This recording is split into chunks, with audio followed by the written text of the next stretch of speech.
in the name of God, the most compassionate, the most merciful. Just you mentioned about the kind of memorandum of understanding or deal, as you mentioned, that was reached between Iran and U.S., of course, by brokering and facilitating by a friendly country of Pakistan and few others. So now the situation is like a ceasefire, but as you know, there are many cases of violation of this ceasefire and this agreement that happened afterwards by the United States. You know, according to the deal and the agreement, total ceasefire and immediate termination of attacks should be observed by the United States and its allies. And the Strait of Hormuz also to be open for commercial vessels to passage, their free passage for 60 days until that time that the two sides to reach to the final agreements and arrangements. But unfortunately, the United States breached its promises and undertakings and attacked in several times on Iranian cities in south and the coastlines in the Persian Gulf. And of course, Iran again responded to defend itself, to exercise its right to defend, self-defense.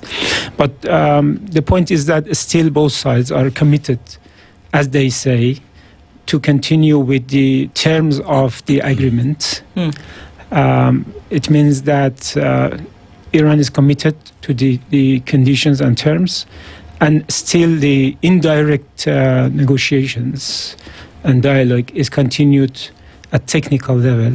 But Balozi, how can you say that you're committed to the terms of the agreement if the United States continues to attack and if Iran continues to retaliate? That's an issue, and that's why Iranian authorities and also those who were facilitating this deal, they are still insisting and requesting from the United States to be abiding by its undertakings under this agreement, because it serves not only the benefits of both sides and the countries in the region, but also it serves the interests of all countries around the globe. That's very important. Allow me to just hold on to something here. That usually, if we look at conflicts around the globe, for a ceasefire or an agreement, a memorandum of understanding to be reached by two conflicting sides, there is the consideration of the initial issue that brought this about. Iran having been testing nuclear weapons, which was within their rights to do so as a sovereign nation, did not sit very comfortably with the US. Now, after that is when we saw the escalation of this conflict over different issues here and there, with the inclusion and or not of Israel and other countries allied to the United States.